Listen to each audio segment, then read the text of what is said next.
Don't ask me where I get the new boat from. I'm going to name the boat after you. It's going to be Donna's Dream.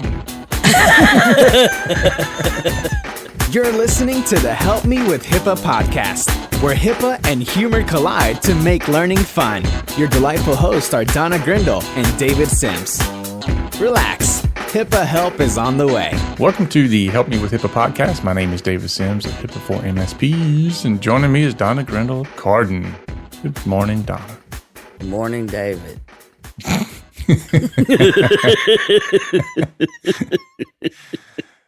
Yeah, so we just wrapped up the August session of the boot camp yesterday. Donna and I both are like exhausted. Yeah.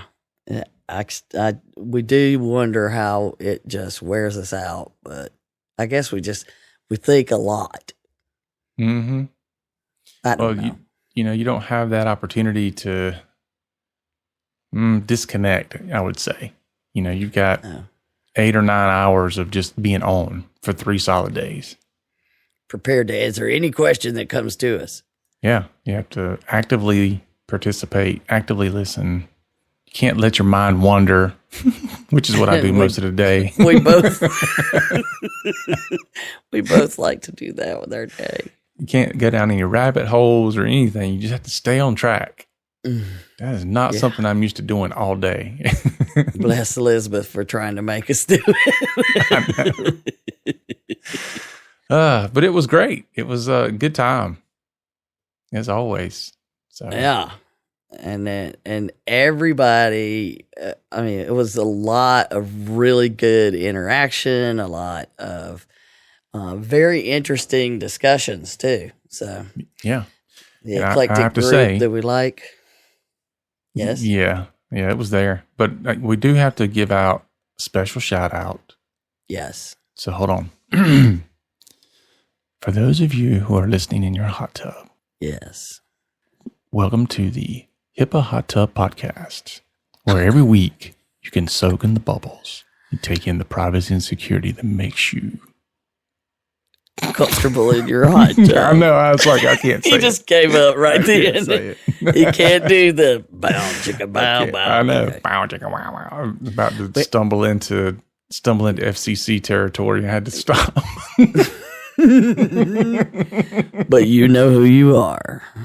You know who you are. So and so does everybody else in the boot camp. Yeah, it was very interesting we said something about listening to podcasts, and one of the people were like, I listen to it every week in the hot tub. And I'm like, what? We went to town with that.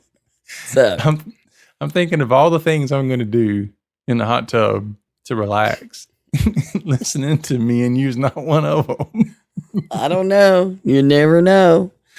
But, you have to give it back to her. with a glass of wine. Yeah. Well, I think sometimes after listening to us, that's probably what it takes. I know. Around my house, it does. Yeah, no kidding. So, but anyway, that is behind us. We'll be planning for the, spring session of the next one before long. Hopefully, we can announce that here shortly. Yeah, and we're working on it, and we've been already chastised for not focusing enough to lock in plans for 2022. So they're going to happen soon. Yeah. You're going to hear it soon. Yeah. And we got some plans, not in stone, but some plans for something different next year. Mm-hmm.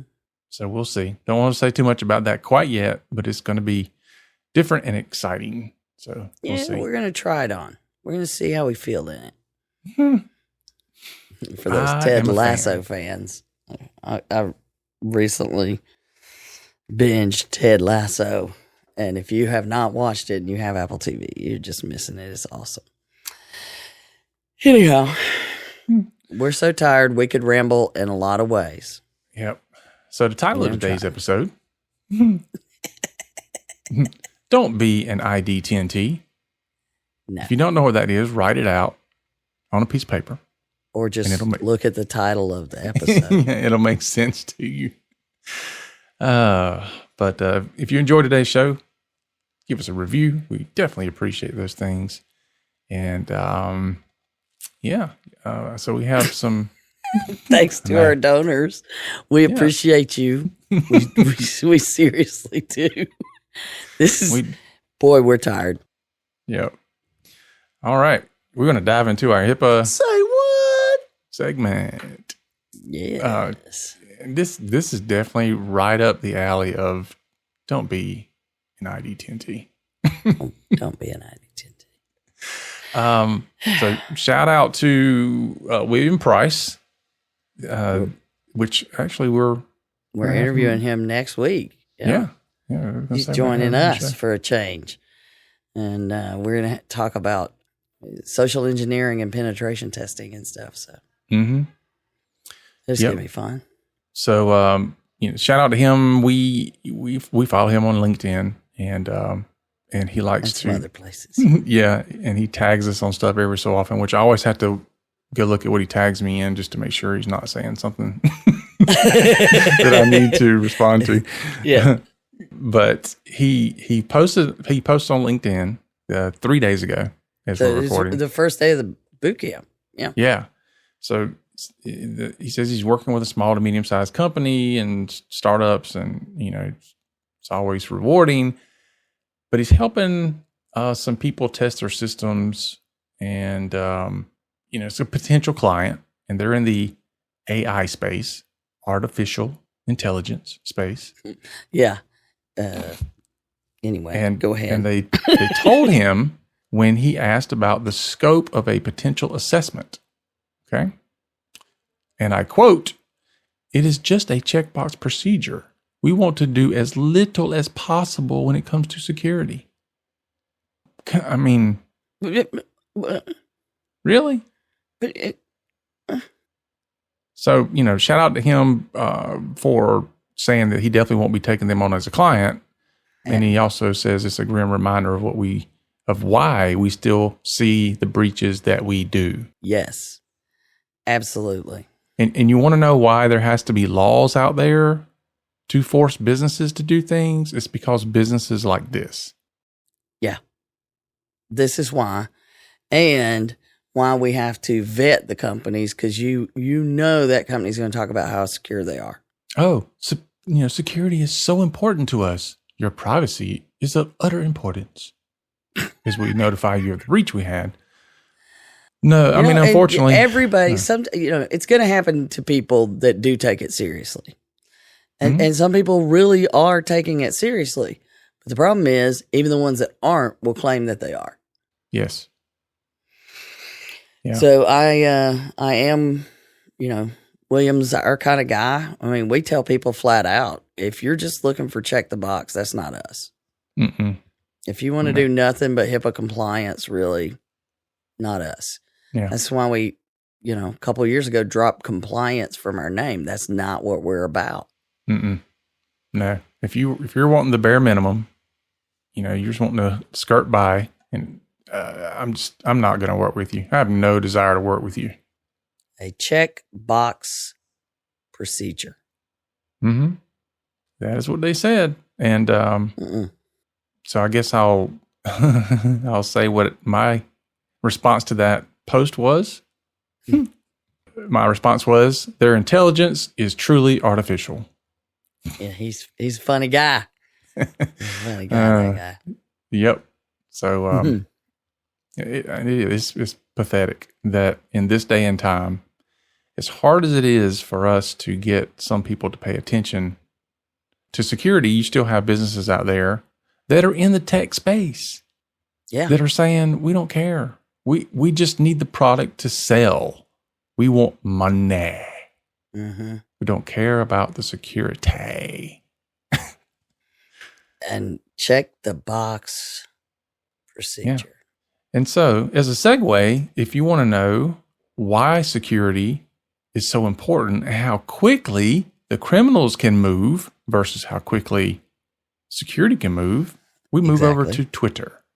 Twitter, yes. So in Twitter, somebody... this is exactly why we have clean desk policies and password managers, and we have a serious problem with Post-it notes with stuff on them at people's desks, and We also don't want you taking pictures in the office. Mm-hmm. All of those demonstrated why those HIPAA policies exist with this one Twitter tweet. Yes. So in Twitter, and I don't know how to say the name because it's like upside down and backwards. Evil cat. But it's upside down. I don't know how they did that, but pretty cool. It's a infosec hacker. So not the bad kind, not the criminal kind. Is not a criminal. All hackers are not bad hackers. Mm-hmm. So he or she, not sure, but I think it's a she. I say she because it's women in STEM is one of the hashtags, so I'm going to say she. So she writes, so I took a selfie with monitors in the background with Post-it notes and things written on them. Within 1 hour of posting it on Instagram, the associated honeypot was hit with all the names and passwords from the Post-it. Wow. Mm-hmm. All right, so let's talk about a honeypot because there's probably people listening that don't understand what that is.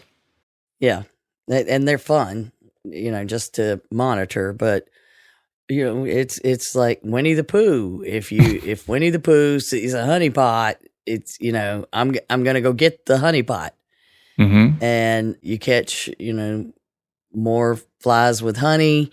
All of those things. That's how you get the honeypot name. At least this one is a nerd name that makes sense. Yeah. But you create what looks like a device, and basically you're creating a system on your network that has open ports and vulnerabilities showing. Mm-hmm. So that it looks enticing to anybody that is going to try to do an attack. They'll find those and go for those first. Right. Which will then trigger essentially an alarm that you've been broken into. Mm-hmm. Yep. So they posted the picture. Within 1 hour of posting the picture, that honeypot was hit with every single password and username that was posted on that monitor in the background of a selfie. Right. So 1 hour. That's crazy.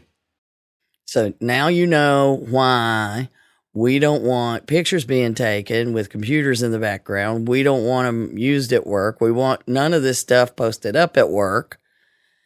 And I'm looking forward. She says she's going to write the whole thing up in September. She's going to publish a whole thing about the test and how she set up the honeypots and how to not make it all obvious, but at the same time do it. Mm-hmm. Really did it like, hey, I'm not an InfoSec person setting a trap as a test here. Mm-hmm. So I'm looking forward to seeing the write-up just to follow it along because it's very interesting. Yeah. Yeah. Very interesting to see. And you can count on it being an example somewhere for us to tell that story because this is why everything matters.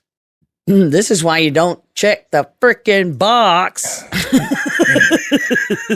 Yeah, and if you're putting Post-it notes on the monitors under your keyboards, you are falling into the ID10T zone. That is absolutely an ID10T error. Yeah, and if you think it doesn't happen often, I had one of the guys on my team sent me a picture just this week of a person from the local university giving a talk, and on his laptop was a Post-it note that said, or read, if you want to be English specific, it read, BitLocker key, and it had the encryption key for the laptop, which, by the way, they encrypt the laptop so that if it is stolen, it's protected. But if you steal the laptop with the key, encryption is not a thing anymore. No. It's like the people that write it down on a piece of paper. I'm not going to put it on the laptop, but I'll carry it in the bag with the laptop. Yeah, yeah. It's it blows my mind. It blows my mind. All right. That is our HIPAA say what segment of the ID10T. And that's going to take us over into something we never talk about, which is ransomware.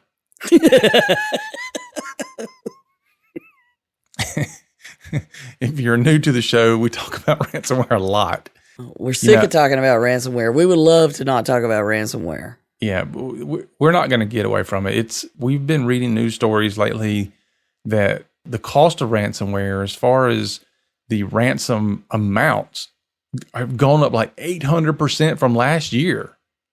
So they're asking for more money. They have and getting it. Yeah, they've got more ways to get in. They are finding more ways to extort, more avenues of attack. I mean, it is not slowing down at all. Mm-mm. And then on top of that, the groups are working together now. Mm-hmm. Kumbaya. They're expanding.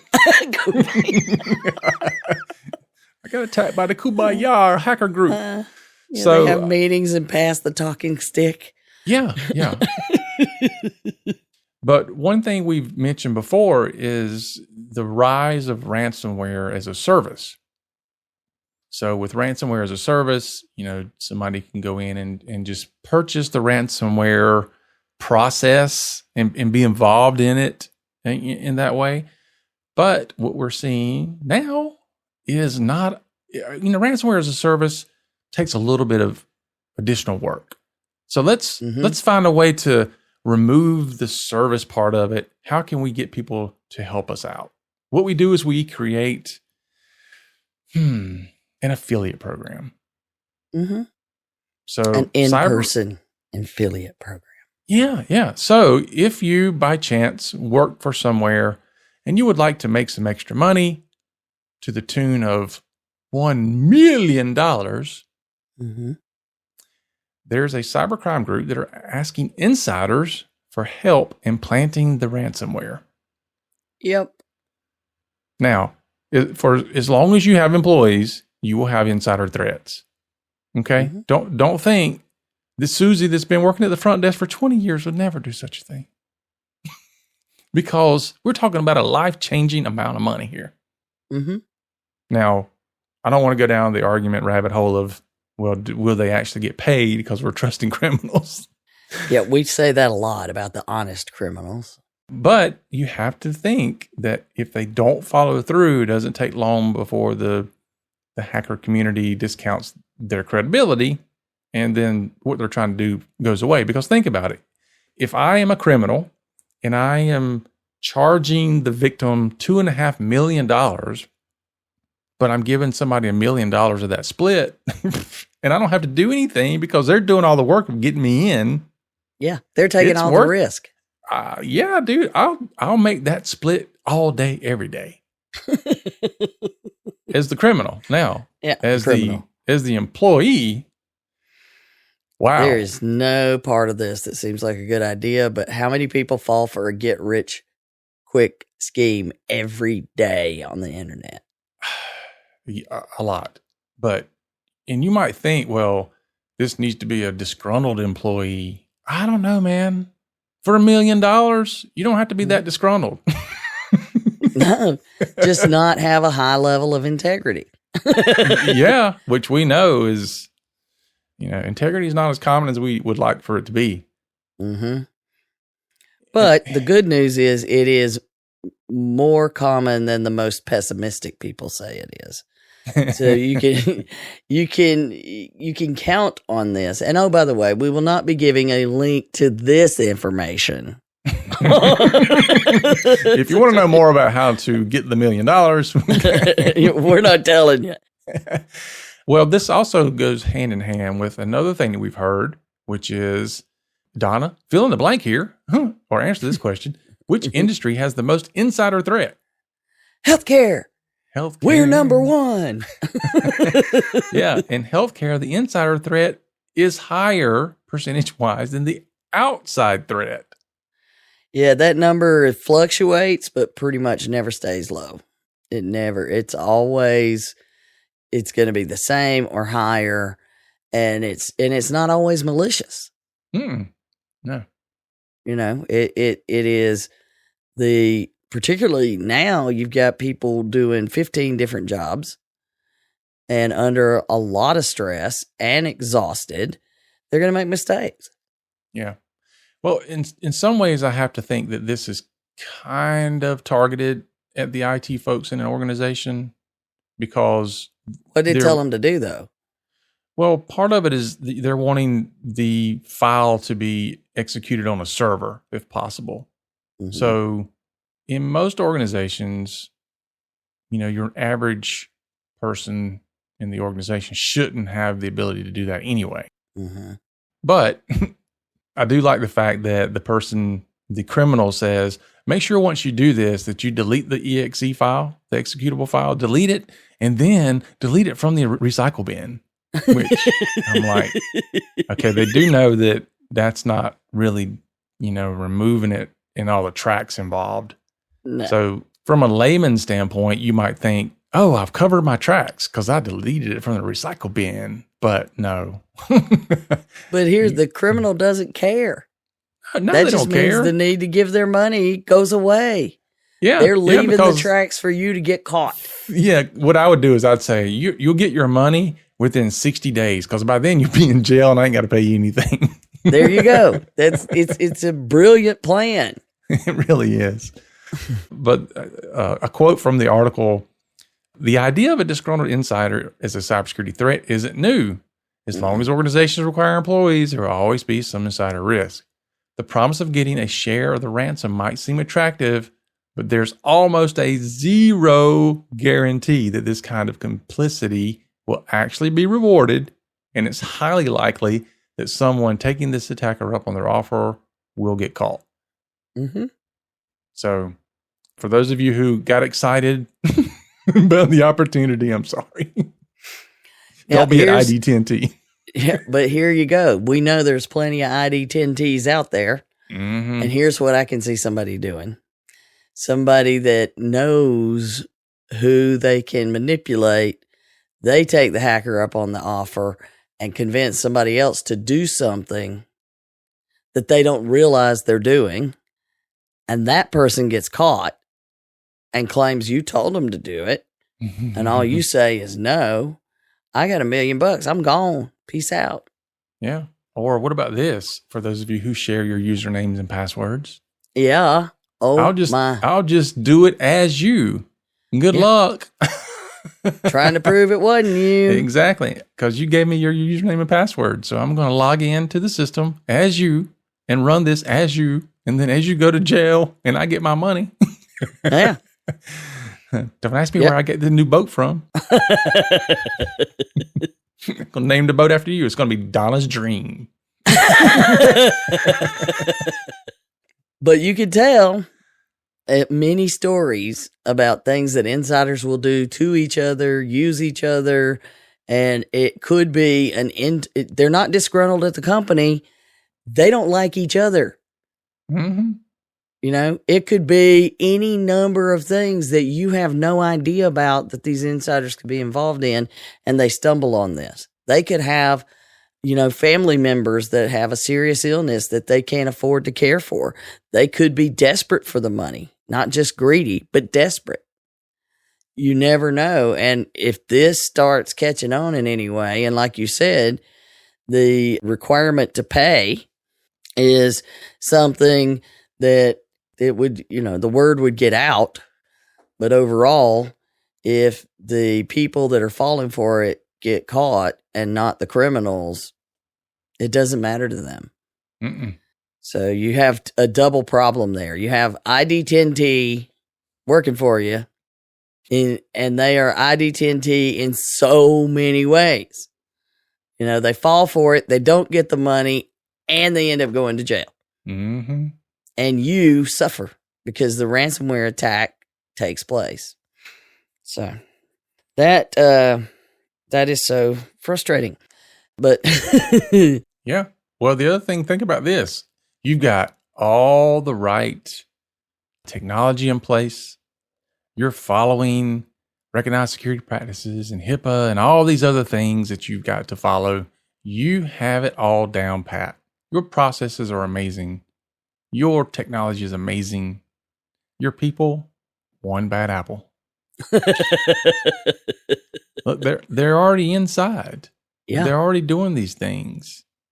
It's part of their job to access these systems. Mm-hmm. You know, that's we preach it. No, keep on preaching it. You have to have the people, the process, and the technology all working together for cybersecurity to work.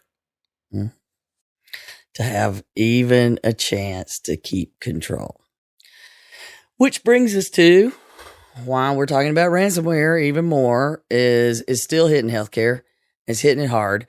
And apparently it's starting to surge along with the Delta variant because they know as healthcare gets overwhelmed, the need to pay to get access to records will be higher. And they're right along with that. So we talked about, if you haven't listened to the episode 304, I had to go look it up, is where we reviewed what was going on during the Scripps Health attack. And we were watching their Facebook page. At the same time as we were doing that, they were battling and suffering as a victim of ransomware. We don't know who hit them or how, but information is still coming out about that. But this week it came out that another system is actively under attack, a healthcare attack. It's a Memorial Health System in Ohio, West Virginia area. So 3,000 employees across 3 hospitals and dozens of outpatient clinics across that area. Mm. Huge. And as they say, it happened on Sunday. Ransomware slipped quickly through hundreds of servers and thousands of devices used to treat patients. And they're making it clear. Immediately, they canceled all, quote, urgent surgical cases and radiology exams, diverted to emergency room patients to others. And the hospital beds are already overwhelmed in many of these cases. So they knew going in they were going to have to pay the ransom. Yeah. And just as the article that came from Secure World, which I first read about it and then got additional articles about it, the point they made, and it was a very good one, at a time when space in hospitals is at a premium because of the Delta variant, the impact of a cyber attack keeping patients away from hospital beds cannot be overstated. And that's absolutely true. Even though they paid 5 days after the attack started, so we're talking yesterday, patients are still being diverted. They're taking them to the nearest facility. And if all area hospitals go on diversion, where are they going to take them? We don't know. But it'll be ongoing until all IT systems are restored. Well, the thing is, they got to restore everything because everything that was encrypted has to be decrypted. What goes down must go up. Well, as we talk about this, it is very important to understand this is not an IT problem. Nope. This is a patient safety issue. It's a risk issue. So risk management. If you're in the decision-making sector of your organization and you're looking at this as an IT issue, you are looking at this dead wrong. Don't be an ID10T, man. Yeah. People's health, people's safety, they are absolutely tied up in our ability to use systems and technology. Mm-hmm.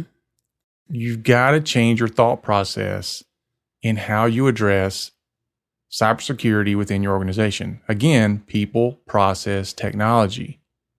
All those things. And if you're not having tabletop exercises, ransomware, incident response planning, those things, these days and times, I just don't know. I don't know how much negligent you can be at this point. It truly is. If you do not have a plan, and assume that this will happen and know how long you're going to be down.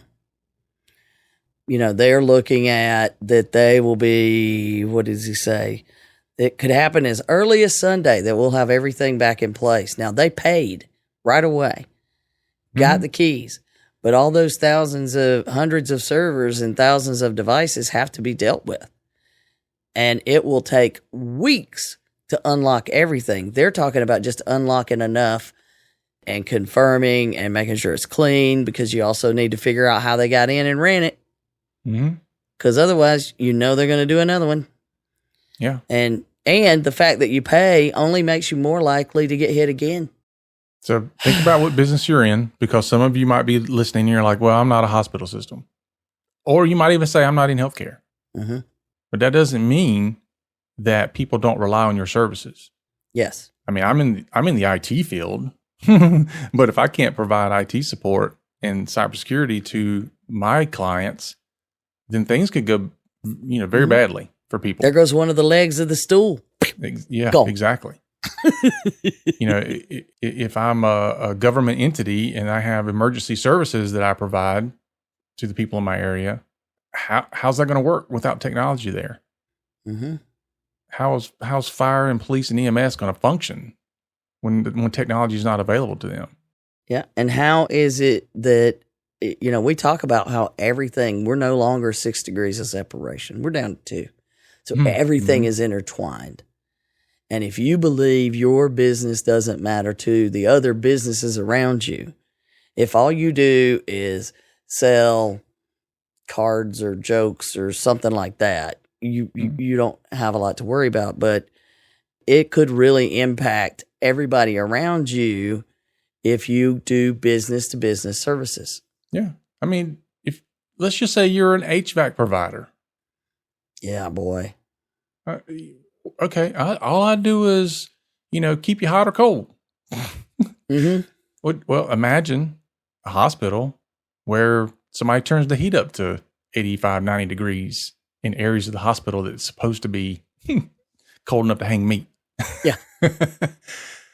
I mean, just there's so many things that can happen to people's health, wellness, and safety in these areas. It's not just about computer systems and data. No. When you get into healthcare, every single thing in some way could track back to patient safety and patient care. And we need more people to really grasp that and understand it, because it impacts the entire community all around. So don't be an ID10T.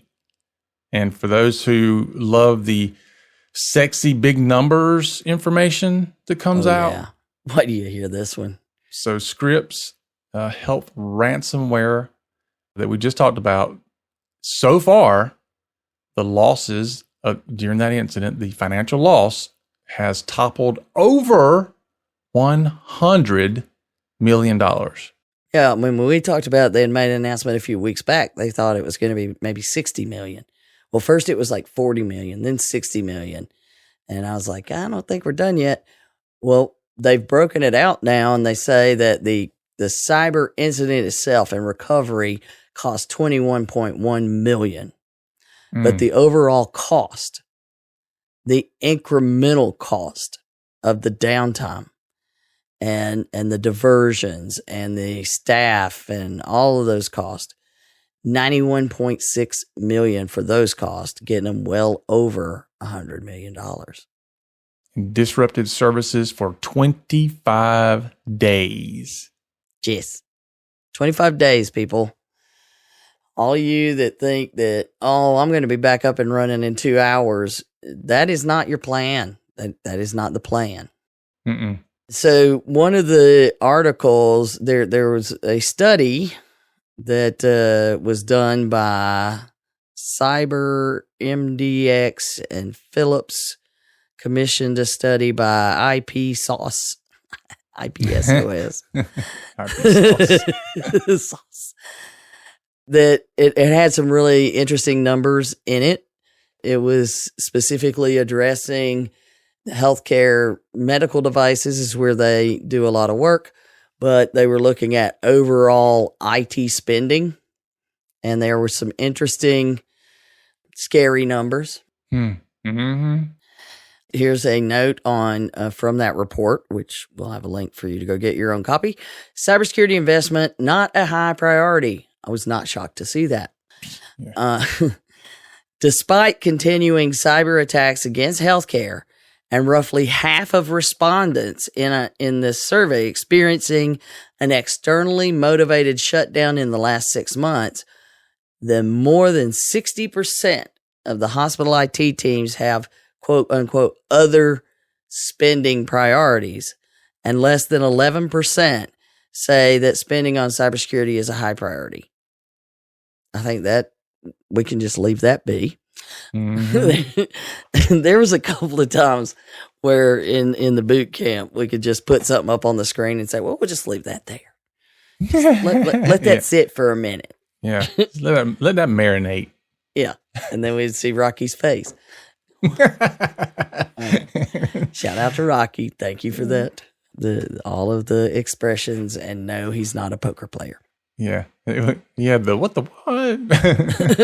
This is for real. But anyway, people really are ID10Ts. There you go.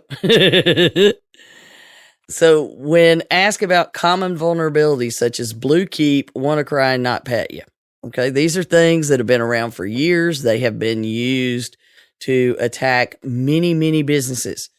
Mm-hmm. There is no reason that we should, in this time frame, not have those corrected. One would think. I guess that's the key phrase there. Mm-hmm. One would think. Mm-hmm. Because when they ask about them, the majority of respondents said their hospitals were unprotected. What? Wow. Yeah. 52% of respondents admitted their hospitals were not protected against the Blue Keep vulnerability, and that number increased 64% for WannaCry and 75% for NotPetya. Oh, my goodness. WannaCry shut down the national health system in Britain, and we were just barely saved by it. How is that not fixed? How is okay? Maybe the people answering didn't know what you needed to do, and that maybe it's really been done. I know not, but wow. Yes. And then I got confused about some numbers because they asked them about cyber insurance and compliance. 58% of IT teams considered compliance, quote, almost always, and rate it at a high impact on their jobs. 58% also said they had cyber insurance. I actually found that 58% kind of low. It should be higher, but on the cyber insurance side. But the other part, I don't know about the almost always statement. How do you almost always consider compliance? And let's reference back to how we started this episode.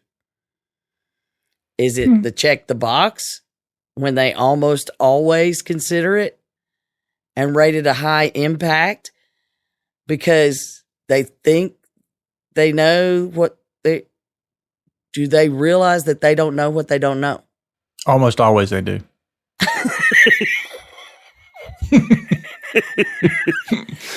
Which on the reverse side, almost always means sometimes never. Yeah, I'm like, first of all, what's almost always when it comes to compliance? And then the fact that they almost always worry about compliance, but we know compliance is not security and security is not compliance. Yeah. Yeah, I keep just staring at that one. We almost always check the box. Well, almost always. Except the times we never check the box. Or we don't even know that the box is there. We're not interested in security. The box does not apply to me, is what it happens. That is proprietary information. You do not need to know whether or not I have security. That's right. And then there were a couple of charts that I found quite telling. Because what we always say is that if you don't know what you have, there's no way you can be sure you're protecting it. And so many people tell us it's impossible to have an inventory. Okay, we got to work to solve that, because if we don't know what's there, you can't be monitoring it and you can't be protecting it. And if you're not doing those things, but these numbers don't surprise me, though. I know, but because it is hard to do, but we got to find a way to solve it. It's like, you and I playing with the new toy and it's scanning our networks and we're both like, what's that? We understand that it's not easy to do. This is something somebody's got to solve for. Mm-hmm. We got to have better ways to solve for this. Well, I'll point it out when you get to it. Go ahead. Okay. So they talked about the inventory knowledge. And so the statement, and you pick which statement best fits your environment. And so they said, I know the exact number of devices that we have, or I don't know the number, but we have a dashboard that can tell us the exact number, or we don't have a way to determine that number. So you've got, I know the number, I don't know the number, but I can look it up, or we don't even have a way for me to look it up. So 24% mid-size, 23% large health system or hospitals is what this is looking at. Know the exact number. Mm-hmm. Now, the big number, the vast majority, 61% or 64%, medium, so we're looking 60, low 60%. I don't know the number, but we have a dashboard that can tell us the exact number. That still has 15% or 13% that have no way to know the number. Which blows my mind. Yeah. No way to even try to know the number. They're not even trying. They're like, I got nothing. And this is what we call, I know they're calling it inventory knowledge. We call this asset management, which, by the way, is a recognized security practice. Yes, it is. It's under every cybersecurity framework you'll find. Mm-hmm. Because if you don't know what you have, it's hard to protect. Yeah, there's a reason that IPDR starts with I, as in identify. Absolutely. So, but what do you think about the 60-something percent? Do they really, with that dashboard? No. To me, that's more of a, well, maybe. Mm-hmm. Because your dashboard can tell you things like, okay, here's the number of devices, but it doesn't necessarily mean that's the number of devices that's still there. Mm-hmm. And it's also not telling you the number of devices that were added anymore, since whenever it is that you last did something. I mean, that's a completely different thing. So it's possible you could have had 100 devices in your organization, 20 of them got retired, but they never got removed from the dashboard. No. Now, or 20 got added and they never got added to the dashboard. Well, it depends on how the dashboard's being populated. If the dashboard's being populated by a constant discovery scan, then it's going to also include potentially the printers and the IoT devices that it finds out there. Yep. So many of those dashboards only include the things that have agents loaded on them. Right. That is true and a good point. However, there's oftentimes IT is not doing these scans constantly. So they may do, all right, we're going to do a monthly scan to see what devices are out there. Well, that means anything that's come in or gone out between the scans will never get picked up. Never accounted for. Right. That's why I say it'd have to be constant discovery scans going on. Yeah. But and detection of devices. Yeah. That's scary. The bottom one is, I think, more scary. How can you not have a way to determine the number in a medium or large organization? Yeah. We just don't even have a way to find out. Or you can do the scans. I highly recommend that you start with Nmap even. They're freely available. Mm-hmm. There are ways. But that tells you that you don't know what you don't know. I always love the ones when you find a thing, you're like, we found this thing. Where's it at? I don't know. Okay. Shouldn't you know you're at IT? I can tell you it's here. This doesn't tell me which closet you have it in, what desk you have it under. I don't know. We gotta go digging. See what we can find. I wish we could say, make this device beep constantly until we find it. You know, like to track your phone or something. Yeah. That would be cool, but unfortunately you can't. Yeah, because all devices don't have speakers. But one thing for sure, Donna, everybody should have a specific budget that just works, right? It's sufficient. Yep. That's why they say, do you have a specific budget for compliance? And they ask, yes. 55%. Yes, we have a specific budget. It is a segment of my hospital's annual information security budget. So we know, okay. Yeah, they already don't understand the difference. Yeah. And it's a separate budget, 26%, 19%, no budget for compliance, 0. But then they ask, okay, is it an adequate budget for compliance? 42% said it was sufficient. You don't know what you don't know. 9%, we still can't figure out how anybody would say it's too much. And they then question 40 the CFOs. That's how they get that. The CFOs answered that one. And then 49% said not enough. So when they ask what's the hospital annual cybersecurity compliance budget, they got $617,000. But that's across all respondents, keeping in mind that 75% of the people said they do not know or they're not willing to share it. So even if they are worried about checking the box, but they have no money allocated to actually go check the box, that's where we started. We just looped all the way back around, David. So we're done with that. But I don't understand if everybody says their budget is either sufficient, not sufficient, or too much, how can then they also say, but we don't know? Or not willing to share the exact amount. Yeah, I get that. But I think there's some in there just like, I don't know what we spend, but it has to be not enough or it has to be too much or whatever. Oh, yeah. Anyway, so we'll wrap this up with that. Yeah. We've looped all the way around. Yeah. Don't be an ID10T. Yeah. No matter what part of the business you're in, healthcare, not healthcare, whatever, take these things seriously and look into them. Remember, it is about patient safety, patient care, customer safety, customer care, whatever you want to call it. People's lives are at stake. All right.